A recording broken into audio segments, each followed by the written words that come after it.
Bismillahirrahmanirrahim. Yang pertama adalah masalah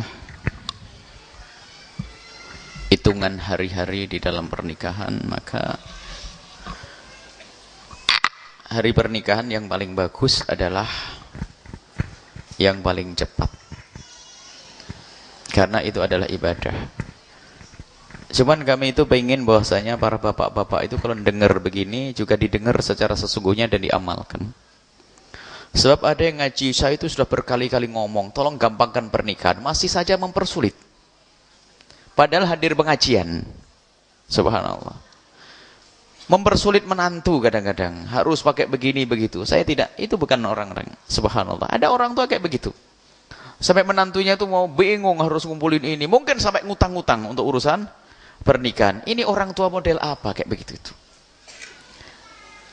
Bolehlah, yang penting halal dulu, karena ini adalah kebutuhan pribadi sekali yang tidak bisa diwakilkan pada orang lain. Kecuali memang hati orang tua sudah nggak benar, menantu jadikan sapi perah untuk cari duit, atau menikah untuk cari duit. Ini sudah nggak benar, ini kayak model-model begitu itu. Mulai dari itu sampai nanti macam-macam. Ini para orang tua tolonglah dengar. Makanya kalau sudah model-model begitu saya sudah, ini orang tua nggak bisa, ini repot. Dalam hati saya kalau seandainya itu saya menjodohkan tuh salah pilih tuh begitu tuh. Saya pengen orang tua yang nerima semuanya apa adanya, jangan sampai bikin repot orang-orang menantu-menantumu itu. Permudahlah. Cuman wahai para menantu, kalau mempunyai uang, ya sudahlah, muliakan istrimu dengan pernikahan yang wajar dan seterusnya. Urusan hari-hari pun demikian. Ngaji begini, ngaji di sini masih bingung urusan hari ini. Akhirnya datang kepada tidak tahu orang, katanya ahli hikmah. Ketemu Rebu Legi gak cocok pernikahannya. Karena menantumu kelahirannya Kliwon, kemudian anakmu kelahirannya Pon, gak bisa dilegi nanti. Apa itu bacaan?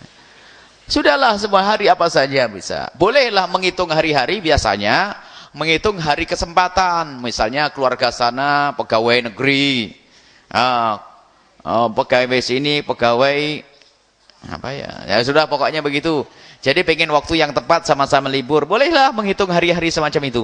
Cuman kalau ada kepercayaannya itu sama sekali tidak benar. Biarpun katanya yang ngitung-ngitung itu adalah wadah tahu kiai siapa begitu, nggak perlu seperti itu. Kalau memang kiai atau memang menghitung pengen kiainya bisanya kapan, bolehlah gitu. Tak taunya kiainya bisanya Rebu Kliwon. Kenapa? Ada sebagian kiai pengajiannya pakai Kliwon Legi Paing Pon, nggak apa-apa. Sebab ada hitungan dah, hitungan pasaran nanda. Ada sebagian ustadz itu punya jadwal pengajian pakai Kliwon, Paing, Pon, Wagi. Ya nggak apa-apa. Makanya kata kiai, wah Jumat Kliwon saja. Bukan Jumat Kliwonnya orang yang percaya, yang takut dengan hantu-hantu itu, bukan. Ini Jumat Kliwon karena kebetulan kiai itu bisanya Jumat Kliwon. Jangan dipercaya enggak. Kalau kiai ngomong Jumat Kliwon itu bukan karena ngitung hari-hari. Kenapa kok Jumat Kliwon? Ya saya bisanya di Jumat Kliwon. Kalau pengen saya hadir harus ikut saya, itu wajar. Cuman kalau harus begini, karena Kliwon begini nanti paceklik, nanti kamu bangkrut rezekinya. Ini belum apa-apa sudah suudzon, prasangka buruk kepada Allah, bakal bangkrut tuh orang. Bakal bangkrut orang. Bahkan bukan saja urusan urusan hari-harinya. Dari pernikahannya pun sudah dihitung-hitung bulat. Sudah ketemu anak yang baik hanya gara-gara namanya saja nggak cocok nih, hitungannya nggak pas itu, batal tuh. Innalillah. Bagaimana sudah istikharah mantep, cuman Buya namanya ndak cocok sudah. Ya, kenapa kurang satu huruf? Ya sudah, kalau Yahya tambah Yahyae gitu saja. Kok susah benernya. Ada orang aneh-aneh ya. Jadi ada jangan hal-hal semacam itu. Apa yang hendaknya kita lakukan di saat kita menikah? Pertama adalah dilihat orang itu baik, kemudian istikharah. Setelah istikharah jalani. Kalau memang dimudahkan, itulah yang akan baik. Kemudian setelah itu lakukan pernikahan secepatnya. Tunangan panjang-panjang itu membuka setan. Tunangan yang jauh-jauh itu membuka kesempatan setan untuk masuk. Kalau sudah tunangan itu sudah mulai berpikir macam-macam hayalan. Bisa saja masuk bab zina, dan ada orang berzina setelah bertunangan, naudzubillah, mencabut keberkahan pernikahan. Percepat. Cuman biasanya alasannya laki-laki mertua. Aduh, mertua saya menuntut saya harus resepsinya begini. Kalau begitu kayaknya salah pilih, ente punya mertua kayak begitu. Cari mertua yang lain saja deh kalau begitu caranya. Jangan begitu, jangan merepotkan anak menantu. Kalau kecuali para mertua tuh membiayai, nggak apa-apa. Oh namanya anak ya, ada yang masih baru Ada yang masih baru kuliah, ada yang masih baru mondok. Ya belum punya duit banyak lah. Belum bekerja kan, belum ini. Sementara kunci rizki itu dibuka setelah pernikahan seperti yang dijanjikan Allah yakunu fuqara. Sekarang diminta urus acara resepsi semacam ini. Makanya saya nggak datang kalau sudah begitu caranya. Nggak datang. Kalau sudah janjinya nyantai nerima, kok setelah itu ada hal yang baru, saya nggak datang kalau begitu acaranya. Saya perasa, saya pernah dengar jeritan orang-orang anak-anak yang sudah mau menikah, cuman gara-gara orang tuanya itu. Makanya saya keras. Buya saya sudah mau menikah. Saya rela dan calon istri juga rela. Cuman permasalahannya orang tua harus ngadain begini-begini. Innalillah. Orang tua mau apa itu?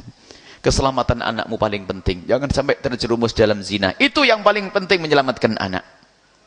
Kayak kemudian urusan hari-hari nggak ada itu semuanya. Nggak ada, nggak usah pakai hari-hari. Hari-hari ketepatan saja ketemu hari pon, kliwon wage itu tepatan saja urusan hitung-hitungan kesempatan. Bukan hitung-hitung berkah dan tidak berkah. Sebaik-baik kebaikan, khairul birri ajiluhu, sebaik-baik kebaikan itu dipercepat. Kalau ada seorang anak gadis sudah pengen menikah, artinya saat itu sudah pikirannya kemana-mana. Maka agar reda pikirannya dan hatinya tentrem, ya secepatnya. Jadi itu pilihan istimewa itu. Dan semuanya menghendaki kayak begitu para calon-calon pengantin. Kalau sudah orang pengen menikah ditunda, coba ditunda, kok ditunda sehari kayak setahun. Bahkan jangan ditunda oleh para orang tua. Hari semuanya baik. Nggak usah pakai hitung-hitungan seperti itu.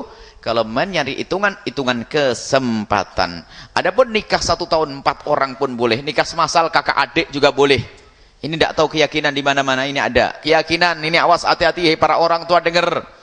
Jangan adiknya kakaknya nikah hari ini. Tak taunya apa? Adiknya nyusul mau menikah katanya tahun depan nak. Pamali apa? Orailok Jawa Timur, nggak becek, atau lagi, pokoknya macam-macam, dah tahu di Batam sana apa istilah ini ya. Ini Jawa Timur ada, kalau di Jawa Barat pamali ya, orailok.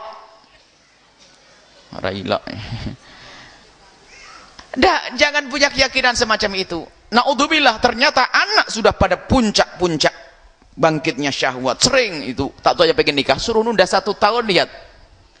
Nunda 1 tahun sudah janjikan orang tuanya tahun depan nak bulan ini iya. Akhirnya sang anak ini sudah pun kita sudah mau menikah. Sudahlah yuk kita yang penting senang-senang. Berzina sebelum nikahan, naudzubillah. Orang tua masuk neraka lebih dulu tuh, hati-hati. Nikah nggak apa-apa, nggak ada keyakinan seperti itu. Malah ini kayaknya yang sedang lupa. Justru berkah begitu. Hebat bener, satu rumah dalam setahun ada 7 kali pernikahan ini. Bener-bener keberkahan, wong nikah sendiri berkah kok. Kok malah ditunda keberkahan tahun depan? Kalau faktor biaya, diringankan biaya. Mungkin kalau 1 tahun beriringan, biayanya berat. Kalau bulan ini ada pernikahan, bulan depan lagi ada pernikahan, berarti berat. Kalau berat, dibarengin saja ringan. Enak lagi, nggak ada larangan semacam itu. Maka para orang tua jangan percaya itu, nggak tahu dari mana ilmu itu. Nggak. 2 menikah double boleh. Bareng boleh. 1 tahun 4 orang juga boleh, kakak beradik boleh. Dan juga ini yang ketiga adalah yang sering yang menjadi sebab kezaliman kepada anak adalah kalau kakaknya belum menikah, adiknya tidak boleh nikah. Ini orang tua yang masuk neraka lebih dulu nih, hati-hati. Dilangkai katanya nggak boleh. Kadang-kadang ada di tempat lain kalau ngelangkai bayar. Masya Allah. Lah ini anaknya dididik untuk menjadi pendengki itu. Wahai para orang tua, jika anak perempuanmu yang paling terakhir itu kok sudah mendapatkan pasangan dan dia sudah mengatakan pengen nikah, dahulukan. Tapi kakaknya belum loh, kakaknya belum tentu mau menikah dan belum ada calonnya. Biar adik yang menikah, biar tetap bersemangat untuk segera menikahi. Para orang tua tolong, sudah di sini masih nggak dengar ini yang menjadi masalah. Kalau memang adiknya dapat duluan, silahkan duluan, alhamdulillah. Dan sebagai kakak yang didahului oleh adiknya, maka jadilah kakak yang bersih hati. Bagaimana kakak bersih hati? Kakak bersih hati itu lihat, dek, karena kamu duluan dek, semua ini insya Allah perhiasan gue pakai dulu dah dek untuk kamu dek, nggak apa-apa.